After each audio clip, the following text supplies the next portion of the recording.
On Golf Addicts, it's the Tour Junkies Golf Show on the Better Sports Network. DB here, Pat Perry. How we doing this lovely Tuesday? You good? I'm doing wonderful. Just 1 week out from the Masters, DB. I can feel it in the air. The birds chirping, the azaleas popping with color. It's just it's a great time of year. But first, we got to get through the Valero Texas Open. But The Valero Texas Open. You're looking peachy. You're looking very peachy. Yeah, look at me. Look, a little spring like, Yeah. Listen, Masters is coming. We're going to talk a lot about the Masters on today's show, as well as the Valero Texas Open. We've also got special guest with us today, Mark Zinno, who's going to talk. He's just a do-it-all kind of guy. He's got podcasts, radio shows, sports betting guy. We're going to talk a little Final Four. Might even talk a little Major League Baseball. Also going to talk legalization of sports around the country, and specifically in our home state of Georgia, and what the crap's going on. So if you're from Georgia, you're going to want to hang on to that. If you're not, just bear with us. It'll just take a couple minutes. Then we'll get through it. Mark's a great dude, knows a lot about a lot. He's going to join us here in just a few minutes. But, Pat, 2 weeks in a row, we start the betting sports, the Better Sports Network show, bragging, giving ourselves a little pat on the back. You last week with the Taylor Moore hit at 50-1, or 2 weeks ago at the Valspar. And then yours truly had Sam Burns and Cam Young, had the nuts in the final match at the WGC Dell match play. Sam Burns takes it down for me at 50-1 on DB's Big Balls betting card. Thank you very much. You're supposed to clap. Yeah, okay. A little delayed clap, but yeah, that was fantastic. I mean, having the nuts, having both guys where you didn't even have to stress about it. Because, Taylor Moore 2 weeks ago was a little bit of a stress for us, all right? We had to deal with Jordan Spieth. We had to deal with Adam Schenk. But you didn't have to worry about it. Now, you did have to worry about those morning matches. That was stressful. That was stressful. Morning matches were very stressful. Yeah. Both Cam Young and Sam Burns started off well in those morning matches and then quickly got down. I think Burns was down by 3 at one point, and Young was down by 2. They both go to extra holes. I'm just praying to God one of them gets in for me and I get a live one for at least one. And then to both of those guys to slay the Giants. I think I'm – there was a lot made about this, Pat. I don't know if you picked up on this on the broadcast, but Sam Burns and Scotty Scheffler are best friends. Oh yeah, I heard. I think I heard that once or 10 times. Yeah.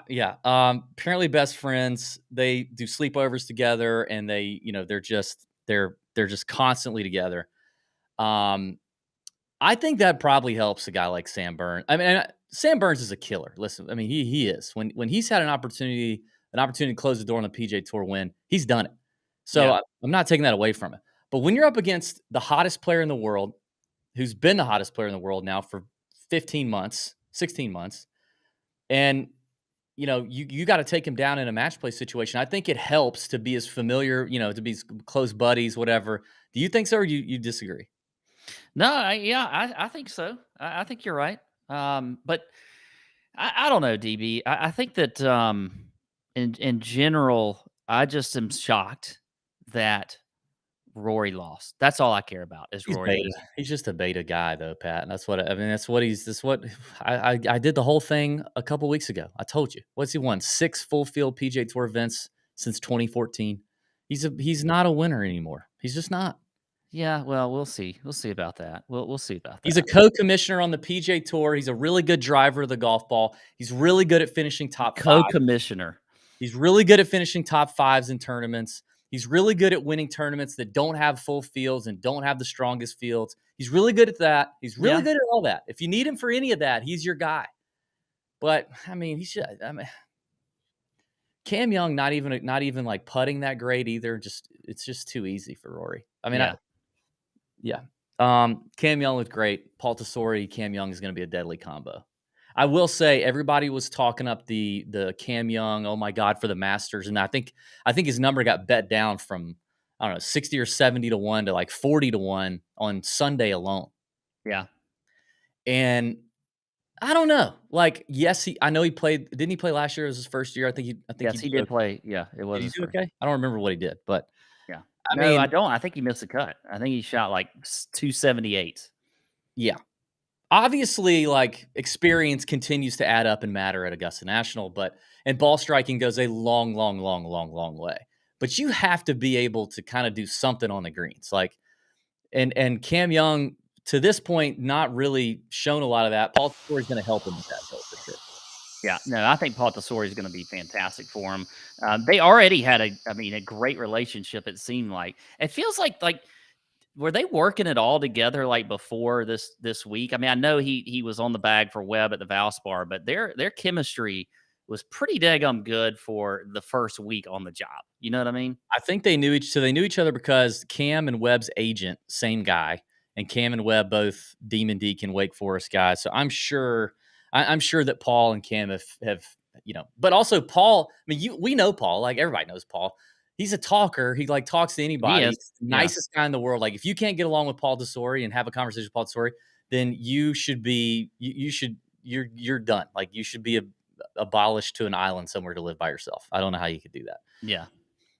Speaking of the Masters, we do have a Masters giveaway that I want to let people know about, and this is a TJ giveaway. There will be a Better Sports Network Masters giveaway going down on our Better Sports Network Masters preview show, but we'll get to that on that day. For today, we're giving away an incredible experience in Augusta next week, okay?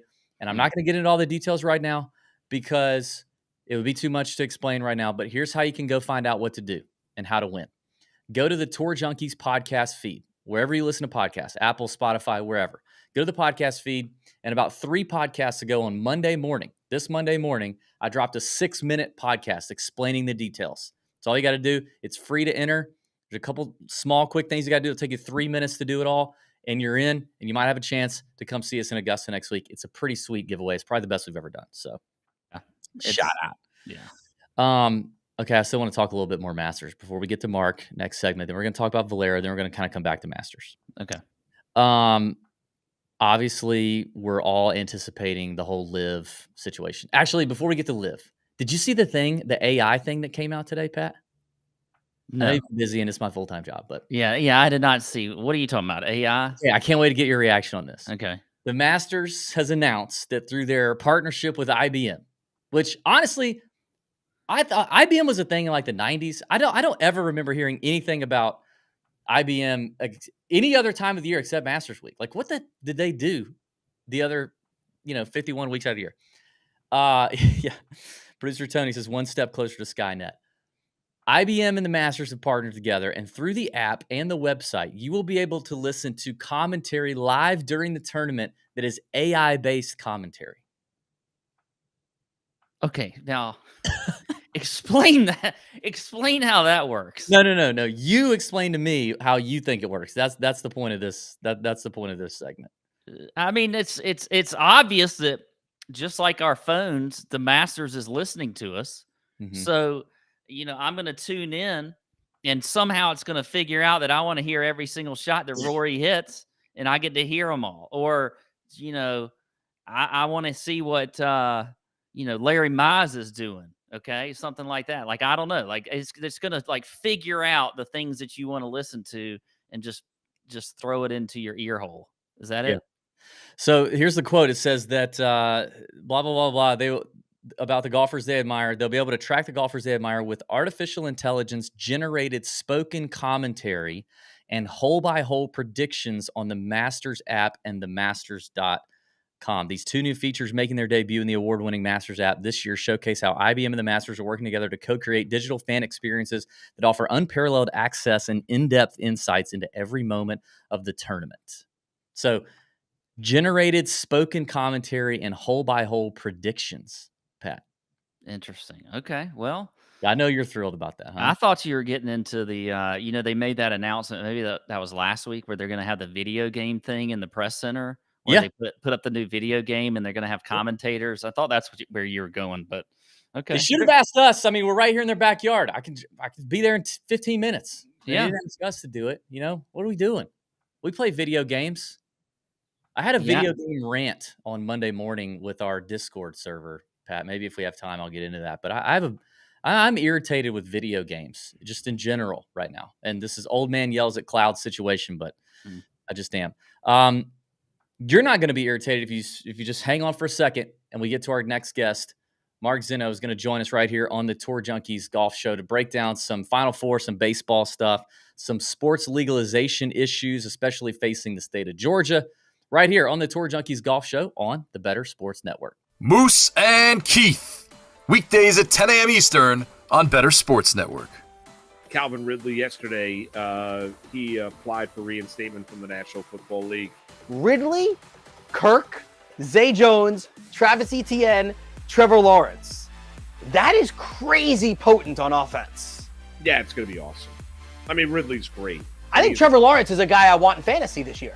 I think you're probably right. I think they're just going to get better and better. First off, Peterson's a wonderful offensive mind, a great head coach, and we've seen that and saw that this year as Jacksonville made it to the postseason. And Trevor Lawrence, anybody that questioned whether or not he could play in the National Football League or just how good he was going to be in the NFL, those questions were answered this past season as in the second half of the year.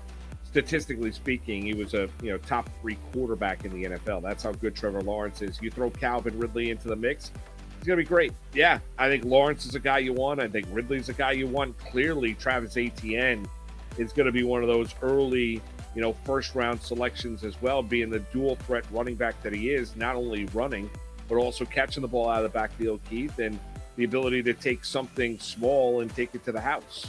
Take a 5-yard dump pass, make a guy miss in the open field, and he's gone. I mean, you saw that with Travis Etienne this past season for Jacksonville. Yeah, sky's the limit. I mean, I think you're going to go from a team in the year span where you wanted no part of the Jacksonville Jaguars when you're looking at fantasy football to where you want as many Jaguars as you possibly can because they're going to be really, really productive. And let's see if they get their tight end back as well.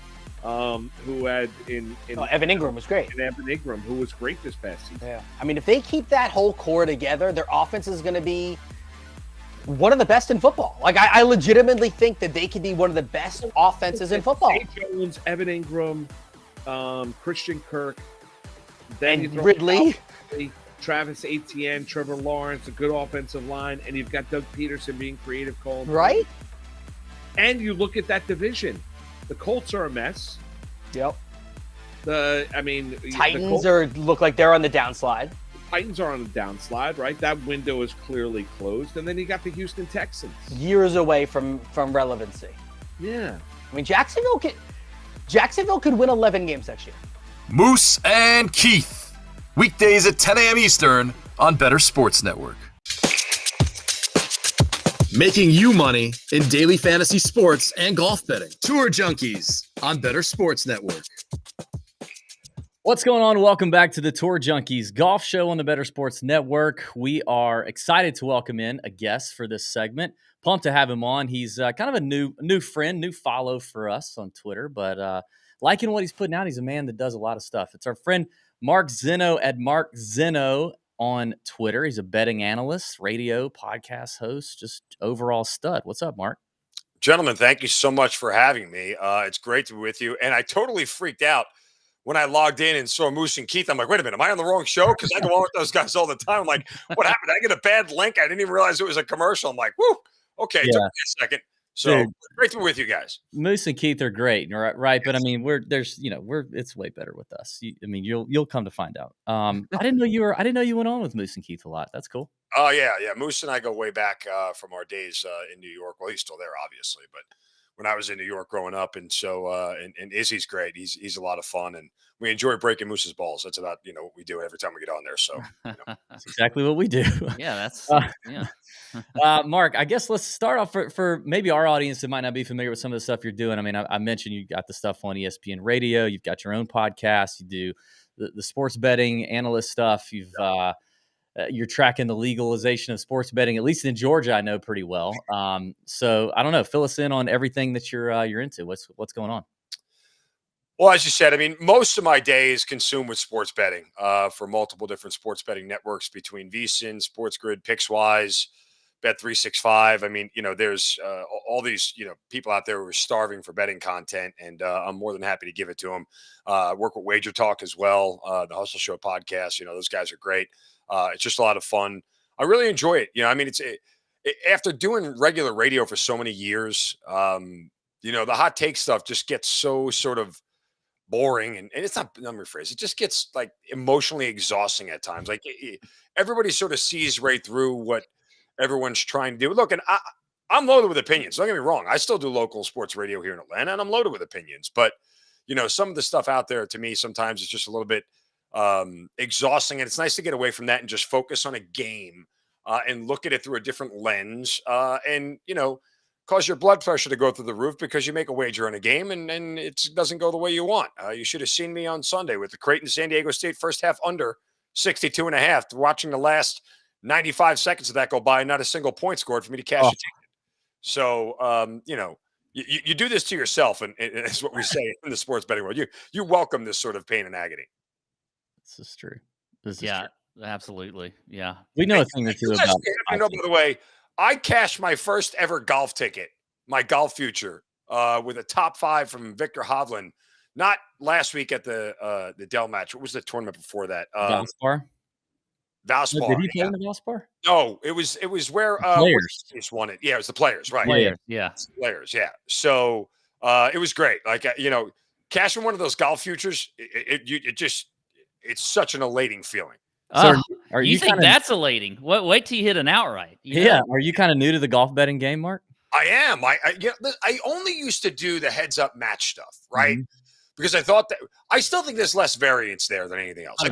There's a ton of variance in trying to figure out a top 5, top 10, and are you really getting value for it and everything else? And so much has to go right over 4 days, or so much can go wrong in one round. Yep. Even on the back 9 or a front 9 of wherever guys are, that could literally change their positioning.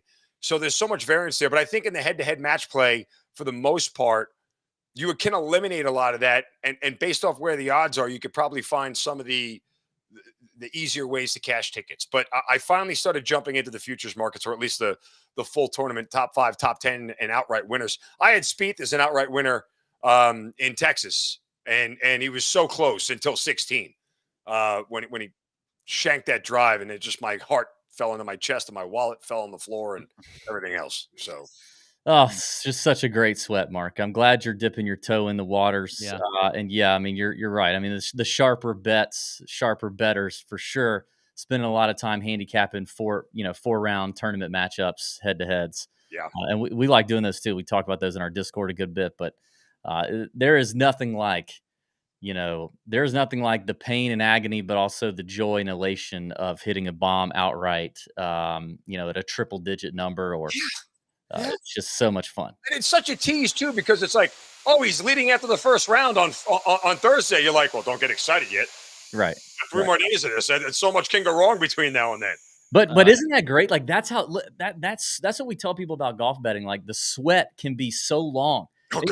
It can be short. It can be really short if your guy just sucks from the gate. Yeah. But you've got like the built-in sweat of the cut sweat on Friday. You got to get your guys through the cut, or all those finished position bets are done.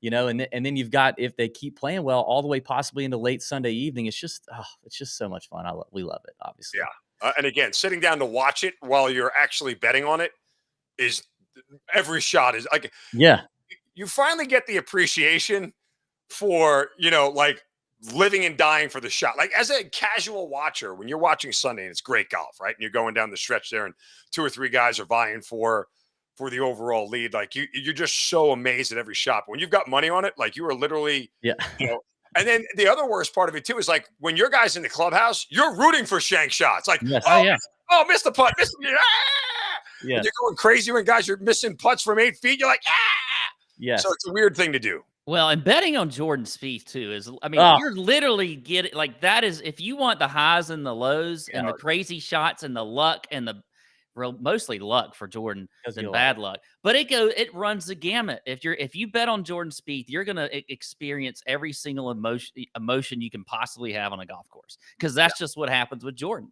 I mean, it just does.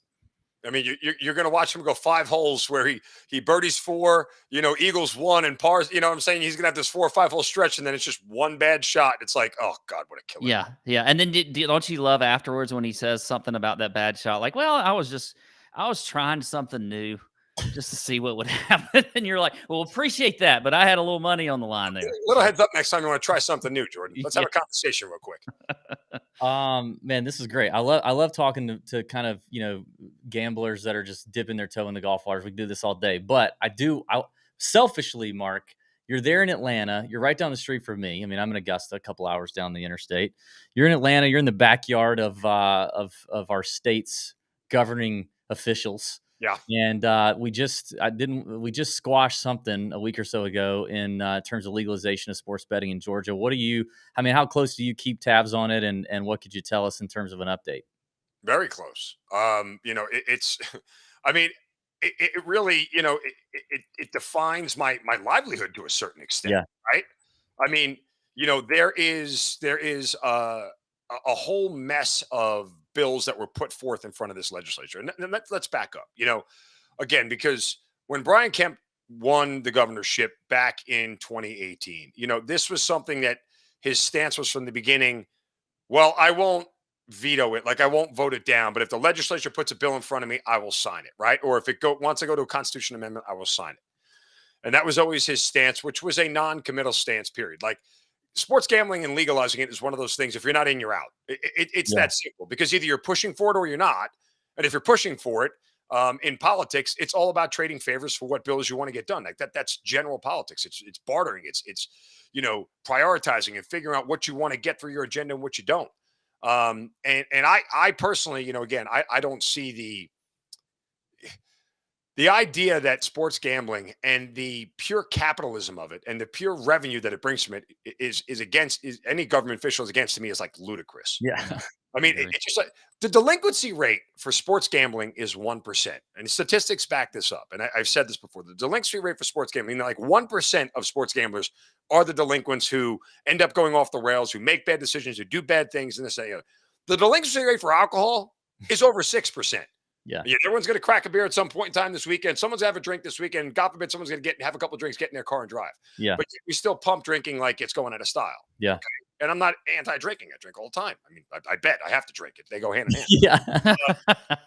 But, that all said, the idea that you're going to bring in, $500 million in revenue to your state and you're saying no to it is beyond that. It's just ludicrous. I can't wrap my head around it.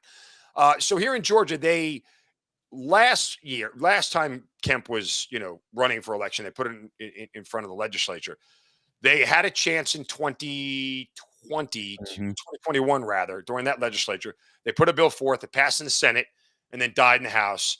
And then when he was running for re-election in 22, he never brought it up again. It was never anywhere on the agenda. Even Stacey Abrams, who wanted a Hail Mary here in Georgia to try and win the governorship, was like, oh, I'll pass sports gambling. And people are like, are you going to vote for him? Like, no. No, just no, I'm not. That said, and I don't want to get political or anything. I mean, I've supported Brian Kemp. I think he's done an amazing job, but I have openly chided him, not only on social media, but I've even said this to him because I've had several chances to talk to him that I think you're nuts. I think you're crazy. You're missing the boat here. Yeah. And your morals don't have to be my morals. Legalize it and figure out a way to monetize it and make it beneficial for everybody. Because there's a lot of revenue. So one more thing real quick. So now that he got reelected, it's his last term as governor. There was a lot more sort of push by several different legislatures within Georgia to put several bills in front of him. What they tried to do, one of the Supreme Court justices here in Georgia, the state level Supreme Court justices, wrote an opinion on sports gambling, basically by saying that it is similar to lottery games, right? Like, and I'm being very crude in the paraphrasing of it, but like it is a lottery. It's not actual like horse racing betting, right? And so they distinguished it. And that was the premise of which they were going to put these bills forth, where they didn't have to go to a constitutional amendment. In the state of Georgia, you're going to need 2/3 of the House vote yes, 2/3 of the Senate vote yes, and then it's signed, go to a constitutional amendment, and the citizens are going to have to vote on it in a majority to pass it as a constitutional amendment. This way, as far as a bill is concerned, with several of these bills under that premise that it was under the lottery, they would put it on the Georgia state lottery. All it would take was 50% of the House, 51% of the House, 50 plus one in the Senate, and it would be a bill the governor signs into law, and boom, you're in. So if they would have signed it in this legislative session, once Kemp signs the law the following year, which in 2024, we would have had legalized sports gambling in an online version here in Georgia. Yeah. Well, every single one of those versions of the bills died immediately. They couldn't even get out of their own house, couldn't get out of the House, couldn't get out of the Senate.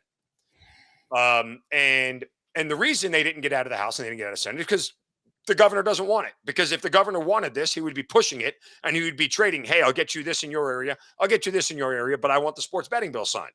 And that's how politics works. And it's how it always has worked, how it's always will work. There is one bill left standing, HB 360 here in Georgia, which is one that goes the constitutional amendment route to provide a constitutional amendment to legalize sports betting. And it's not, they haven't voted on it yet in the legislature. The legislature isn't finished, but they haven't voted on it yet. And it's going to die because, again, if I can't get 50%, what makes you think you're going to get 2/3? Right. Now, maybe there are some more in the people in the legislature who are willing to say, let the citizens go vote on it. I want it to go that way instead of us just doing this. And they would agree to sign it. But I just don't think you're going to get there's no evidence to support the fact that you're going to get there at 67% in the House and then send it to the Senate for 67% of the 2/3 of those people to vote on it and say yes. Because I just don't think there's enough people who are in those positions who want it. Look, call it what it is. There's a really bunch of old white dudes saying that gambling is bad, that gambling will destroy the lives of many Georgians all over the place. This is the same state, however, that allows you to walk around armed to the teeth with weapons that could help the Ukraine defeat Russia.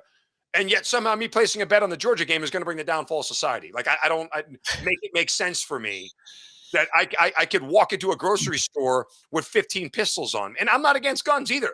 I own one, but I can walk anywhere without a concealed permit, right? With a gun in my hand. And that's not a problem to society. But yet betting on Georgia Tech to lose by 15 at Clemson is a problem. There's not a whole lot of logic involved in any of the thinking with any of this. No.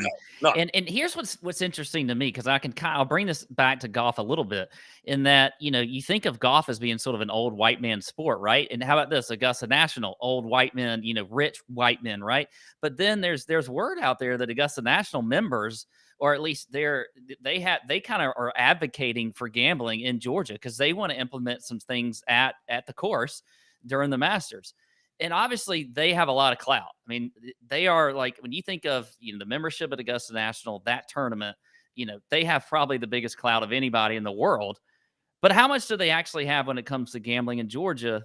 I don't know. I don't know. It's probably a good thing, but who knows?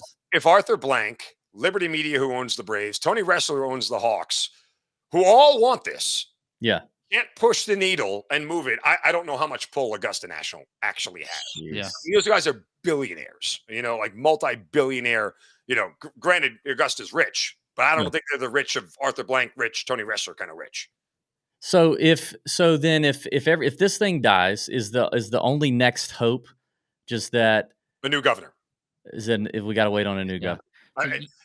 Unless Brian Kemp pivots publicly and starts pushing for it, that's the only way this falls. It's the only way it falls, because the legislature will come around next January again, and they'll go through this whole cycle, and you'll have these senators who are putting these bills up. And in reality, there are people out there killing. If you go online, and David, you should do this because you live in the state of Georgia, but if you go online and watch these people speak, because all this stuff is public record, and that's what people don't know. Yeah, it's all done under the shroud of secrecy. Like they put all this stuff through, and it's online, and you can go watch. If you watch the excuses that people come up with, oh my God, someone actually said that gambling leads to divorce. I'm like, dude, we've been over 50% divorce for like the better part of 20 years. Are you worried about legalizing sports gambling? You think placing a bet on the Georgia game is breaking up a marriage? How about the guys on OnlyFans or Ashley Madison or whatever the hell it is? Well, that's all cool. We're all good in the hood with that. But God forbid, placing an SEC bet, forget it. That whole family's going to die. Hell, I mean, as a Georgia graduate and winner of the last two national titles, I mean, I spend enough time just paying attention to that every single Saturday to get divorced just in itself. So, I mean, make it make sense, boys. Jeez. Golly. Well, Mark, thanks for enlightening us on that. We appreciate it. We wish we could. We're gonna have to have you back on to talk some more just straight up betting stuff. But tell the people where they can find you, where they can find your content. You have like I didn't know this today, but you have like the military kind of podcast, right? Where you talk about like experiences. Tell us about that too. Sure. It's called The Hazard Ground. You can get it anywhere you get podcasts. There's a YouTube channel for it. Apple, Spotify, Stitcher Radio, Google Play. Just search Hazard Ground Podcast. Tales of Combat and Survival. Kind of the premise that the story of American Sniper and Lone Survivor, because there were books that were made into movies. Well, we're trying to tell every story that never got that opportunity. So we've told We've been doing around for 6 years, got over 300 episodes, released one a week. Again, they're out there on YouTube. It's incredible. A lot of tales of inspiration, a lot of inspiring stuff, a lot of resiliency, and just, some of America's best, just sharing their story with the world that never got the opportunity. So again, hazardground.com, the website, check it out. Get my stuff on my Twitter and my Instagram at Mark Zinno, MarkZinno, and San Diego State FAU under 132 on Saturday. Okay, there we go. There's the freebie. Thank you, Mark. We appreciate it. And we're going to have you back on, I promise. So absolutely. Everybody else, stay right here on the Better Sports Network. Tour Junkies Golf Show coming right back. Monday Night Rants with Edward Rouse on Better Sports Network. Do you believe in the Madden curse? Do you think that's a real thing? I did. Now, I don't think it's as big of a deal anymore, but it was a real thing for a solid 10, 15 years. Yeah, it was Sean Alexander, LaDainian Tomlinson, Peyton Hillis. LT was never on the cover. I know that. Was he not? I thought he was one. Okay, well, you do know all the covers of everything. Yeah, okay, so if you want, I could do this real quick. So Garrison Hurst is the first official Madden cover athlete, 1999. 2000, I believe they still put John Madden on the cover. And then 2001 is where it all started. So 2001, you have Eddie George. 2002, Dante Culpepper. 2003, Marshall Falk. 04, Michael Vick. 05, Ray Lewis, first defensive player on the cover. Okay. 06, Donovan McNabb. 07, Sean Alexander. Okay. 08, Vince Young. 09, Brett Favre. Okay. 10 is a trick one because it's no way you know. And Larry Fitzgerald. 11, Drew Brees. 12, Peyton Hillis. 13, Calvin Johnson, I believe so. You're right. 14. No way you know all this. 14, also a trick question. I believe that's the Madden 25 cover, and it's Barry Sanders. Unless you got it for the new consoles, in which case Adrian Peterson oh my God. was on the cover. You're not cheating. You're not looking at... Swear on my life. Swear on my life. Okay, keep on going. 15, you have Richard Sherman. Okay. 16, hold on. 16 is Odell Beckham. Okay. 16. 17, now this is the one I get mixed up because 17 and 18 are back-to-back Patriots. They are. 17, I think, is Gronk, and 18 is Brady. You are correct. 19 is Antonio Brown. Correct. 20, Patrick Mahomes. Oh my goodness. 21, Lamar Jackson. 22, Brady Mahomes. 23, John Madden. But yeah, dude, I'm a cover nerd when it comes to this stuff. We now know, but that was really impressive. I don't know how. Thank you. That's literally 29 of them or something like that. Wow, that is. You did not miss a single one, and you even got the special editions where they had 2 people on the covers. Monday Night Rants on Better Sports Network.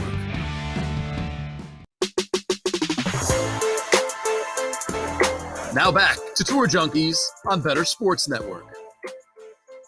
We are getting you ready for the upcoming baseball season with the Better Baseball Preview. From fantasy baseball to Major League Baseball betting, you can access our exclusive content for free right now at bettersports.com, featuring Adam Ronis, Ray Flowers, Kyle Elfrink, and Cody Decker. Get player profiles, prop bets and futures, sleepers and busts, our 2023 fantasy baseball draft, and more at no cost. Register now at bettersports.com to get instant access. The Better Baseball Preview at bettersports.com. That's a tongue twister at times, I got to be honest. But we're back. Tour Junkies Golf Show. Yeah, we're here. Mark was great. We appreciate Mark coming on. Especially if you're in Georgia and you're wondering when you can place a bet on your phone, go back and listen to that if somehow you missed it. But Mark's fantastic. Give him a follow on Twitter for sure.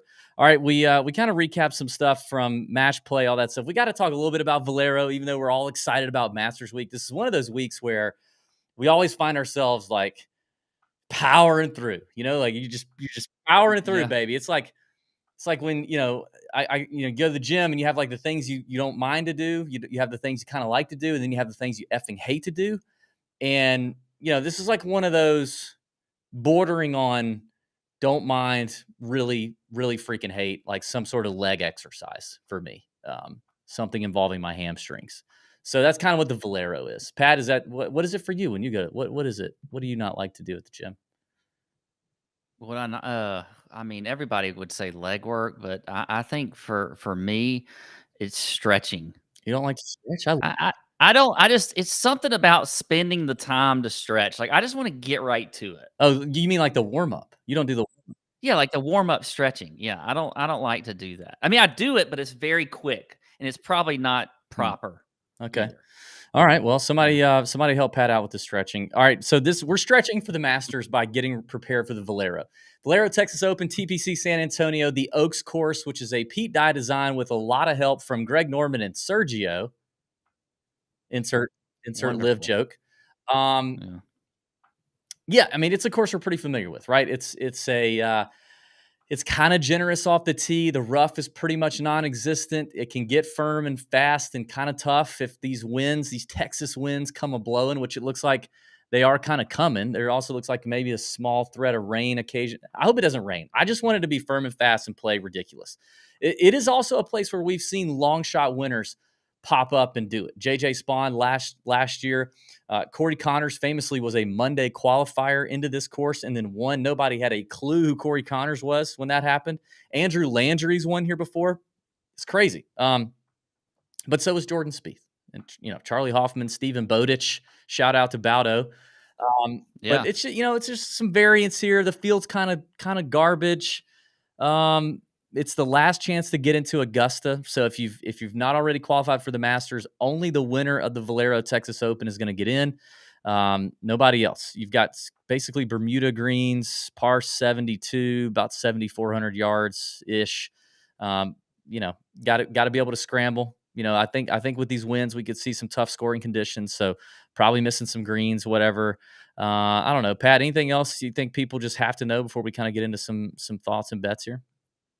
No, I mean, I think that there is potential for on Thursday at least, with a little weather, with a little bit of wind, maybe some rain, but other than that, there isn't a whole lot here. So. Yeah, I mean, my Big Balls betting card dropped yesterday. You can go check that out on tourjunkies.com for free, and it's pretty. I mean, I'll talk through a couple of names real quick, Pat. I pretty much. Now that I'm fresh off the Sam Burns hit and I've got, a lot of units, I'm up 30 units now. So are you, I believe, on your betting card, or like 27 or something. We're both up a lot of units on the betting cards so far in 2023. So I hope you've been tailing. It's, now that I'm up, I'm kind of just going real big, ballsy, real extra ballsy for the Valero. I mean, it's a perfect storm. I'm coming off a win. It's the Valero, so there's all the variance and the big long shot season potential to begin with. It's part of it is like, let me just see if I can hit a big one before Masters. So I got like a bunch of triple digit bombs on here, dude. I'm going to talk through a couple of the bombs. David Lingmerth. Okay. Yes. Little David Lingmerth. We have a song about him. He's a wee boy. Yeah. He's a wee boy. But he's been playing really good, dude. He's been playing really good. We talked about short guys in the wind. He checks that box. David Lingmerth's been balling. The dude's a PGA Tour winner. Do you remember where he won, Pat? Where David Lingmerth won? He won at I think it was at the Greenbrier, right? No. He won at Jack's Place. He won the 2015 Memorial. That's a big boy event. You know what I mean? He almost won the Players Championship. I was going to say he had a runner-up at the Players in 2013, and then he was 6th in this year's Players. So Lingmerth's been bucking his head a little bit. I got him on the card at 100-1, I believe. No, 110-1. I'll give you a couple others here. Patton Kizzire at 100-1. That's just that's probably one of the most gut calls of all gut calls for me. That has to be because I'm pretty sure. Now, we do have a few cocktails when we record our shows on Monday nights, but I don't recall you mentioning Patton Kizzire one bit during the show. I didn't, but I had already put out the card, and we can't talk about everybody, and so I had to leave a little mystery there. But I got to looking at the field. Patton's a 2-time winner, right? He's 100-1, 2-time PGA Tour winner. He's got 2 third-place finishes in Texas, one at Colonial, one at the Byron Nelson. He's got a 9th place finish here. He's coming off a 10th place finish at the Valspar. He's a very boom or bust guy. I mean, we know Patton, he's a very hit or miss. He's either going to have it or he is not going to have it. He's got the putter working. He's got the irons working lately. I just could kind of see in a field like this it being a surprise Patton Kizzire victory. So I'm rolling with that. Okay. And then we both like Ben Martin, right? He was another one I had on the card. You're a Ben Martin guy. Yeah. Well, Ben Martin's just been so solid. If I don't know what his top 20 number is, but I feel really good about a Ben Martin top 20 because that's just where he seems to be living lately. Well, I mean, yeah, top 20s, he's checking the box. I mean, 8th at Corrales, 5th at the Honda, 13th at Pebble Beach, making cuts, doing his thing, gaining strokes off the tee, gaining strokes with the irons. He's obviously always been a really good putter. I think Ben Martin is for sure in play here. He's played here 5 times. He's only missed 1 cut. Never any decent finishes. I mean, a 34th is his best finish in 2021, but he was at 90-1 yesterday. I think he's down now, maybe 80-1 now, but I don't know. Those are a few long shots I got on the card. I got some shorter names in there, but those are a few bombs. As always, we're also going to give you, we've been trying to do it all year, trying to get you guys who may be newbies. Maybe you're like Mark. You're just kind of dipping your toes into the betting water. We want to try to give you a little tip, okay? Maybe it's DFS. Maybe it's betting.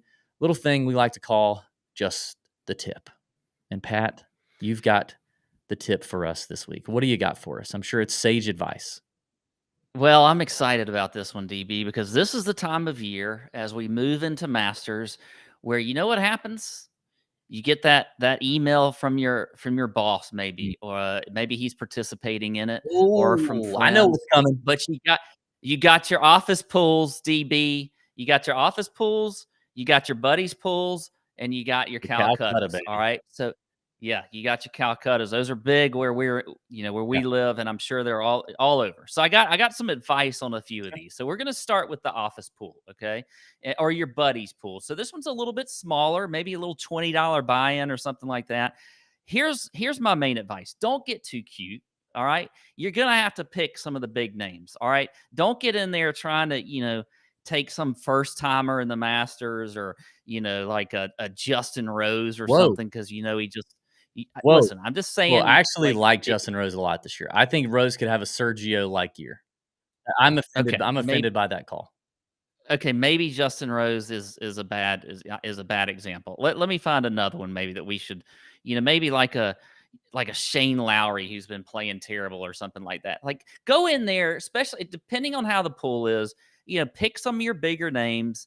You got to go with some, Scheffler, Rahm, Rory, something like that. And then go down a little bit, get your Max Homas, okay? Get your Cam Youngs, maybe take a Cam Smith. I think Cam Smith could be a sneaky pool play this year because he's, you might have people in your pool that are so anti-live they won't even take like a guy, okay?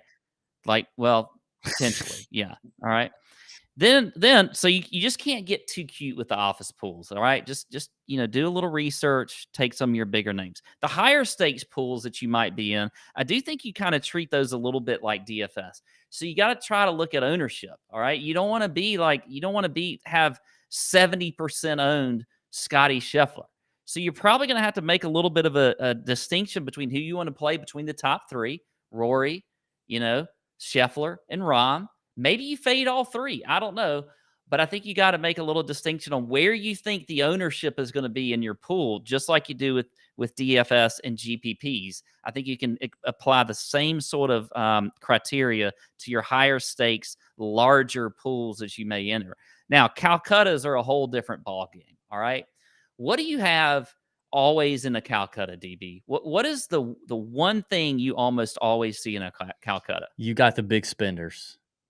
The big spender, exactly. You got the big spender that's going to try to go up and buy up everybody. All right, he's bullying everybody. It's like the guy at the poker table that just is just bullying you, and then you can't do anything about it. Maybe slow play for a little while and somehow hang in there, but eventually you're going to lose. Okay, don't battle them.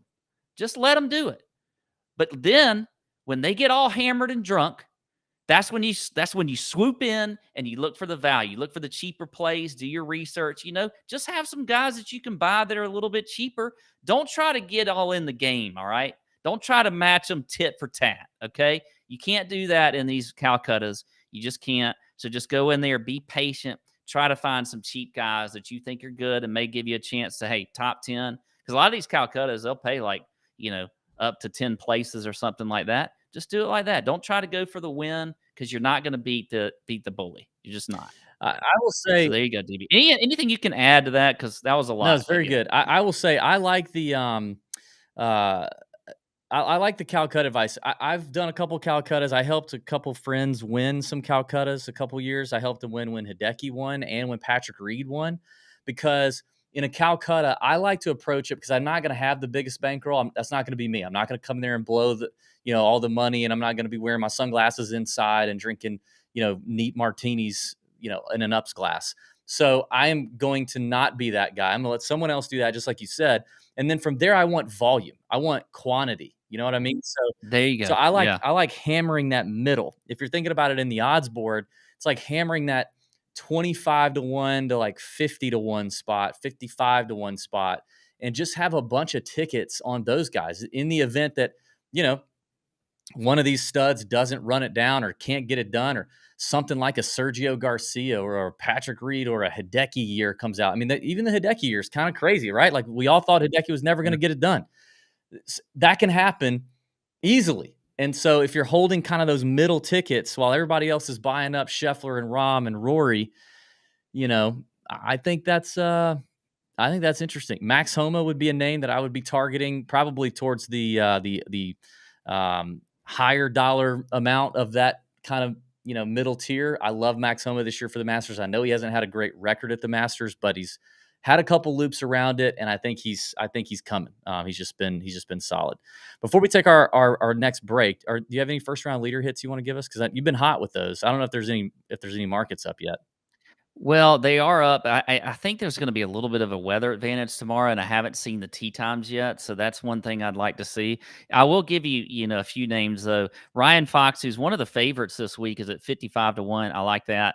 And then Trey Mullinax is 80-1. Almost won this golf tournament a few years ago. We've seen some flashes from him. And then Kramer Hickok has been playing well, 110-1. And we got to go with our boy Austin Smotherman, Smoth Daddy. He's got that baby swag going on, 110-1. I like him as a first round leader. But check the weather, because if you get a morning wave, I think you got to go with a lot of guys, teeing off early. Those are the ones you want to go with on your first round leader. Yeah, I'm looking at the weather right now. I just pulled it up. I'm seeing like the wind is going to be a little worse Thursday afternoon, but not much. It's just going to be a little warmer. Like Thursday morning when those guys tee off, it's going to be like 59 degrees. So I don't know. I think the gusts are you looking at the gusts though in the afternoon? I feel like the gusts are a little more in the afternoon than you've got. Just a tad up there. It's not a huge difference. So yeah, definitely something to take a look at and pay attention to. We're going to come back with our final couple bits here. We're going to talk about our DraftKings 50-50 and double up lineup, as well as a few other Masters topics of conversation. So stay right here on the Better Sports Network. Tour Junkies Golf Show coming right back. Talk about your picks and your fantasy teams on Better Sports Network. The importance of checking out the site that you're playing on. Default rankings of these sites. A lot of times they don't get updated. I know from experience. I used to write default rankings for the NFBKC, the basketball version of the NFBC. I'd write these default rankings in June for the NBA, before the NBA draft, before free agency opened up. And guess what? I was never asked to write an update article or update the default rankings. This happens a lot. Maybe if there's something obvious, it gets updated. Aaron Judge, for some reason, hurts his back. Maybe they make that change. Just maybe. But you don't know that. And that's why it's just so important that you show up to your draft room or you do that pre-draft prep. We're all busy. We know we're about to devote a lot of time to our fantasy baseball drafts. Why not spend the extra 20 to 25 minutes to invest properly in your team? to go and see which of those players are way down default rankings. They're going to be different on all of these sites, and you're going to be looking at them and going, maybe their analysts think a certain player who shouldn't be in the top 100, who should be maybe even not even the top 200, will be in that top 100. You got to check that out. You got to know where you're playing, just like you got to know your format when you sign up for the league. It's just so crucial, and people just skip right over it. You think it's cool to show up to the draft room 3 minutes before the draft. Well, number one, it's not cool because the commissioner's trying to make sure it is organized, especially me, who runs auctions. You can't, it's one thing if someone doesn't show up for the snake draft, oh well, doesn't ruin it for everyone. Auctions, you can't have someone not show up. Auto bidding, auto auctioning, it ruins the sanctity of those drafts here, which is why I always recommend, hey, make it easy on your commissioner. Don't make them send those texts there. It's annoying. You shouldn't have to do that. Don't wait till the last minute and get in there about 20, 25 minutes before so you can just look up and down the entire default rankings list so you can make a queue out of that, Ron. And the reason I keep saying this is because people still show up 2-3 minutes before the draft, and that's it. In fact, in one of my auctions, people were asking me where certain players were, and I go, did you search their name? No, I just got in. Well, that's no excuse right there. That's your own fault. I mean, you're organized, so when you're a hard person to ask here. You're getting those questions. This is your preschool league, right? People don't know how to search player names. People freak out. They don't think. That's the problem. Because they show up 2 minutes before the draft. That's why. The Playbook with Fensty and Ronis, presented by FantasyAlarm.com. Weekdays at 5 Eastern on Better Sports Network.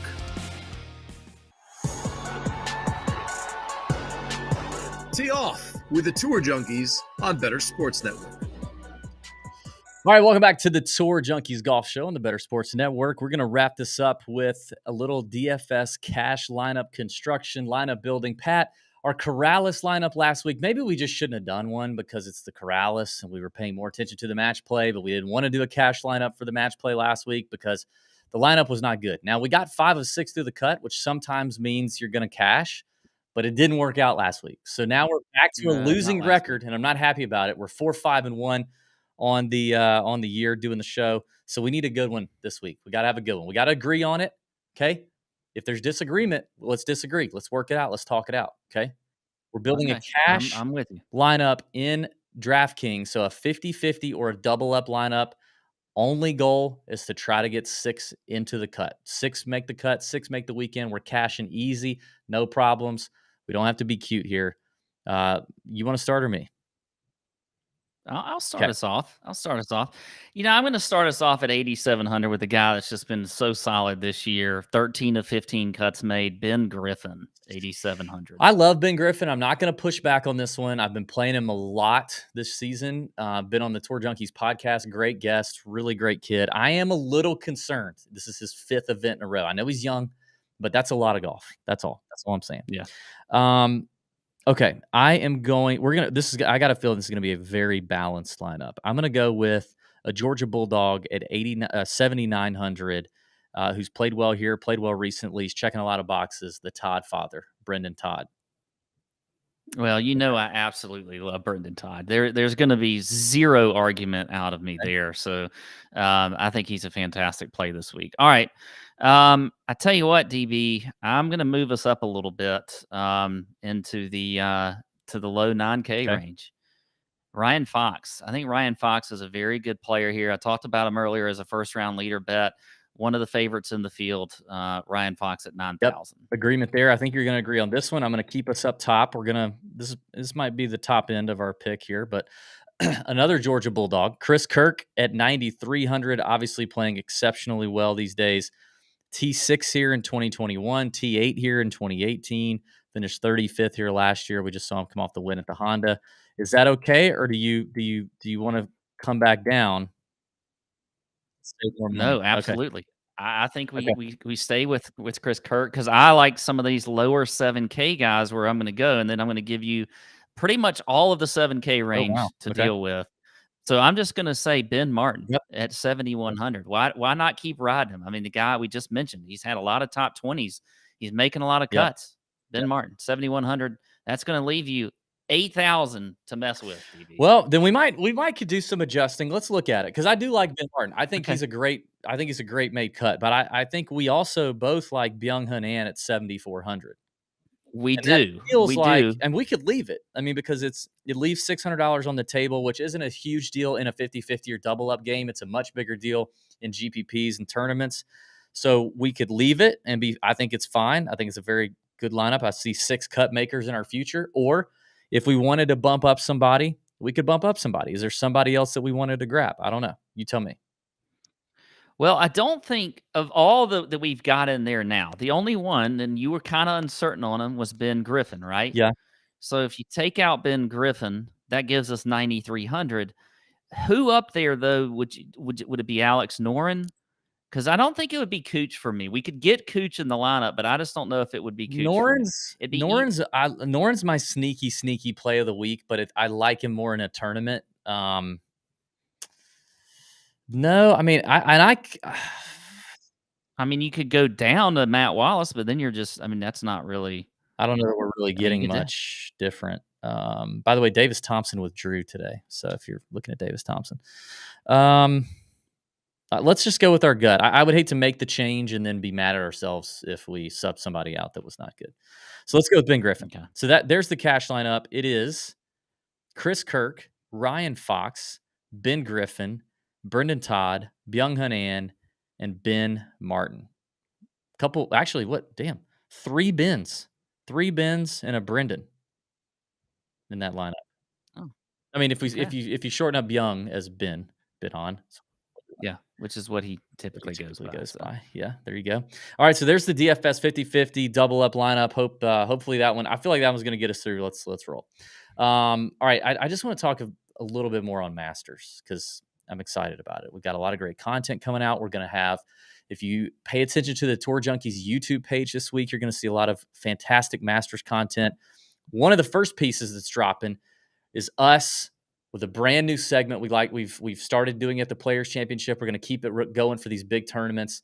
And she's a friend of the Better Sports Network, a host on the Better Sports Network. Lisa Ann is coming in, and she's our judge. It's called Junkies Court, okay? And Judge LA is going to be determining between a couple of different outrights that me and Pat want to throw down for the Masters. Some long shots, maybe, potentially, mid-range guys. And we're not going to tell her the name of the player. We're going to present our cases. We're going to object to each other. We're going to cross-examine each other and let Judge LA be the judge of where we should go, where we should spend our money there. That's a fun segment. That one's dropping. We've got some other long shot kind of outrights to be on the lookout for. Pat, question. If you had to bet on one LIV player right now, LIV is playing in Orlando this week. They've had the Mayakoba event. They've had the Tucson event. If you had to bet on one LIV player right now to win the Masters, you mentioned Cam Smith earlier. Is that your guy? I think it would be Cam Smith. I almost feel like that's an easy question, though. Like you could probably ask it and say, if it had to be one besides Cam Smith, who would you go with? And for me, it would be Joaquin Niemann. But I do love Cam Smith next week. Okay. What about if I ask, do you have any idea how these guys have played? Like if I said who's played better between Paul Casey, Dustin Johnson, Jason Kokrak, and Brooks Koepka, would you have any idea? I'm pretty sure it's Paul Casey. Look at you, huh? You did yeah, I pay attention. I do pay attention to it. You know who's been terrible is Brooks Koepka. Koepka's been awful. He's finished 31st. Yeah. He's finished 29th in the 2 LIV events. Obviously, we don't know what's happened yet in Orlando, but that's how that's going so far.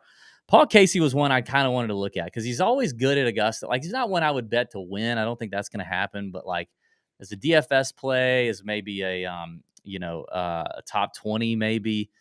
He's always just kind of hanging around Augusta. He's got an incredible record at Augusta. Before he went to LIV, he was always like a popular, like you put him in your lineup and feel like you're going to get the made cut with some upside out of Paul Casey. But he finished 4th in Mayakoba, 25th in Tucson, which isn't bad. So we'll see how it goes here for him in Orlando. But he's one I'm kind of looking at.